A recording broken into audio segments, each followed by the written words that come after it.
ఓ వృద్ధ బ్రాహ్మణ రూపంలో అతని ఎదురుకి వెళ్ళాడు. వెళ్ళి పోయి, విప్రోత్తమా, నీవెందుకు దుఃఖిస్తూ తిరుగుతున్నావు అని అన్నాడు. నీ వృత్తాంతం ఏందో చెప్పు అని అన్నాడు. దానికి ఆ బ్రాహ్మణుడు అంటున్నాడు, బ్రాహ్మణ అతి దరిద్రో అక్షం భిక్షార్థం వైభ్రమేమహే మాయాం యది జానసి కృపయా కథయా ప్రభు. అతను గొప్ప పండితుడే, కానీ కాలం కర్మం కలిసినందుకు ఎంత పండితుడైనా కూడాను ఆ దానికే అనుభవించాల్సిందే. ఓ మహాత్మా, నేను ఒక మిత్రుడని దరిద్రుడమై భిక్షాటంతో జీవిస్తూ ఉన్నాను. పడరాని పాటలన్నీ కూడా పడుతూ ఇల్లు తిరుగుతూ భిక్షాటం చేస్తూ జీవిస్తూ ఉన్నాను. నా యొక్క దారిద్ర్యం పోయేటువంటి మార్గం ఏదైనా ఉంటే చెప్పి అనుగ్రహించు స్వామి అని చెప్పని ఆయన అడిగాడు. దానికి ఆ వృద్ధ బ్రాహ్మణ రూపంలో ఉన్నటువంటి శ్రీ మహావిష్ణువు అంటున్నాడు, భగవంతుడు ఎప్పుడూ కూడా ఎవరికి నేరుగా కనిపించడు, దైవం మానుష రూపేణ అని అంటారు.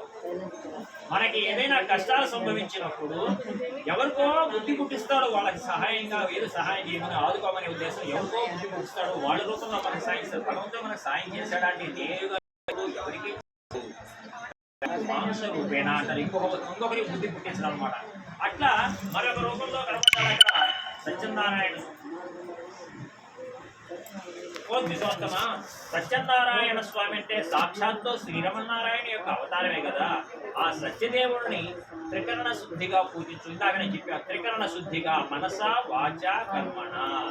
ఆ పూజ చేసేంత సేపు కూడా ధ్యాస ఇంకొక చోటికి వెళ్ళకూడదు అన్నమాట. త్రికరణ శుద్ధిగా పూజించు, నీ కష్టాలన్నీ కూడా కరిగిపోతాయి అని చెప్పన్నాడు. ఎంతగానో సందర్శించాడు అతడు. మరోజు భిక్షాటనకి వెళ్ళాడు. ఈరోజు ఎట్లయినా సరే రేపు నేను వ్రతం చేయాలి అని మనసులో సంకల్పించుకొని ఈరోజు భిక్షాటనకు బయలుదేరాడు.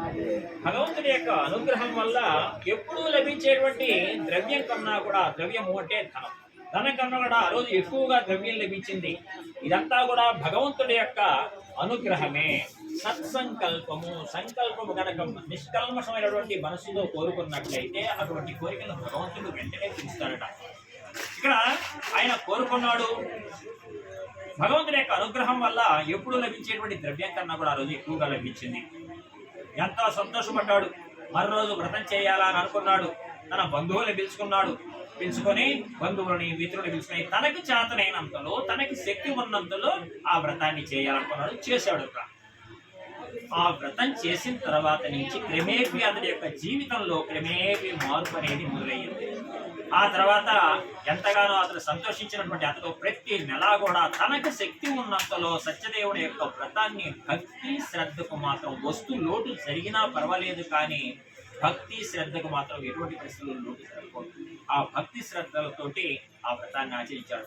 ఆ విధంగా స్వామివారి యొక్క వ్రతాన్ని ఆచరించడం వల్ల అతను ఎంతగానో ఐశ్వర్యవంతుడై పాపముల నుంచి విముక్తి పొందినటువంటి వాడై మరణానంతరం మోక్షానికి వెళ్తాడు. మోక్షము వేరు, స్వర్గము వేరు. మనం చేసినటువంటి పాప పుణ్యాల ఫలితాలు స్వర్గాన్ని నరకాన్ని నిర్ణయిస్తాయి చెప్పి శాస్త్రం చెప్తుంటుంది.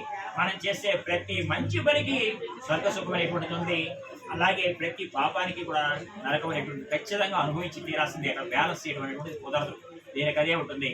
అయితే మోక్షము అనేటువంటిది పునరావృత్తి రహితమైనటువంటిది మోక్షం.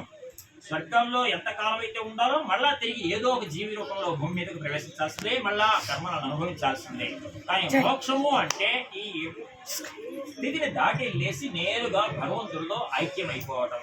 అంటే ఇప్పుడేదో ఉత్తమమైనటువంటి మానవ జన్మ ఎత్తాము, ఆ తర్వాత జన్మ ఎటువంటి జన్మ వస్తుందో తెలియదు, ఆ కష్టాలు ఈ బాధలు అసలు నా వద్దునైనా నీలో ఐక్యం చేసుకోనాయనా అని చెప్పని భగవంతుడిని ప్రార్థన చేసుకుంటే ఇతను చేసినటువంటి పూజలకన్నీ కూడా మెచ్చి ఆయన భగవంతుడిలో ఐక్యం, దాన్ని మోక్షము అని అంటారు. మరి భూలోకంలో ఆ బ్రాహ్మణుడు చేసినట్లుగా సత్యనారాయణ స్వామి యొక్క వ్రతాన్ని కనుక ఎవరైనా చేసినట్లయితే సుఖ సంతోషాలతో ఉంటారు అని చెప్పారు. సూత్రుడు మళ్ళీ అంటూ ఉన్నాడు, ముందలారా ఈ విధంగా శ్రీమన్నారాయణుడు నారదుల వారికి ఏదైతే చెప్పాడో దానిని నేను మీకు చెప్పాను అని అన్నాడు. అంటే తన సొంతగా ఏది చెప్పట్లేదు. ఆ తర్వాత అడుగుతున్నాడు, ఓ మహర్షి, ఆ బ్రాహ్మణుడి వల్ల ఆ వ్రతం గురించి ఎవరైనా తెలుసుకున్నారా, అదెవరైనా ఆచరించారా? మనం ఏదైనా ఒక పూజ చేయాలి, ఒక వ్రతం చేయాలి అంటే దాని వల్ల ఫలితం ఏంటి? ఫలితం వెంటనే కనిపిస్తుందా? ఫలితం వెంటనే కనిపిస్తే మనం కూడా చేద్దాం. కనిపించకపోతే ఆ ఎందుకులే అంటే ముందుగా మనం తెలుసుకోవాలి అసలు వాళ్ళు చేస్తున్నారు వీళ్ళు చేస్తున్నారు కాబట్టి వాళ్ళు చేసినప్పుడు ఆ ఫలితం వచ్చింది వీళ్ళు చేసినప్పుడు ఫలితం వస్తుంది కాబట్టి మనం కూడా చేద్దాం ఏదో ఒక ప్రూఫ్ కావాలి కదా. అట్లాగే వాళ్ళు కూడా అడిగారు ఆయన ద్వారా ఎవరైనా విన్నారా వ్రతం ఆచరించారా అది కూడా మాకు తెలుసుకోవాలని ఉంది అని చెప్పన్నాడు.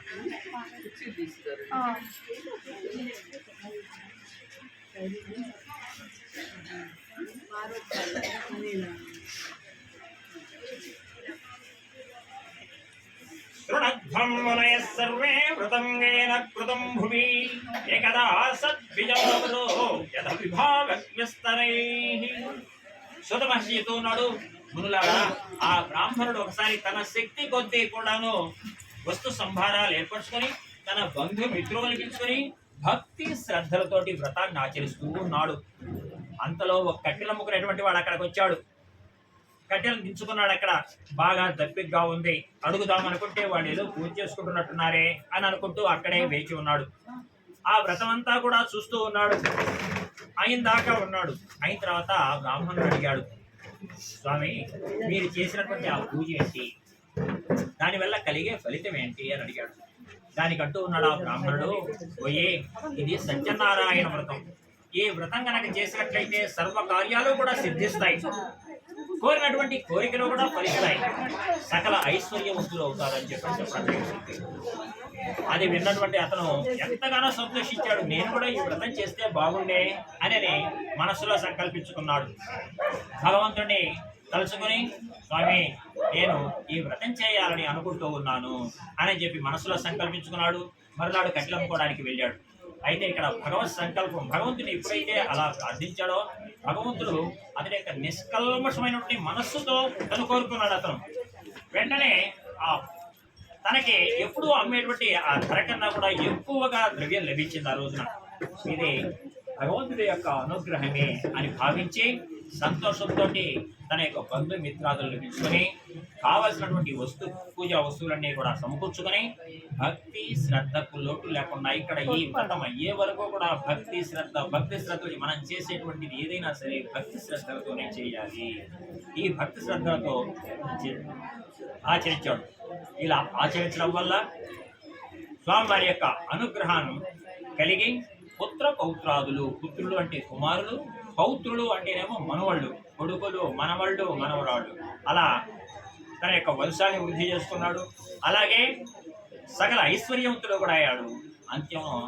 అంత్యంలో సత్యలోకానికి వెళ్తాడు. అయితే ద్వితీయాధ్యాయం సమాప్తః. రమాసహిత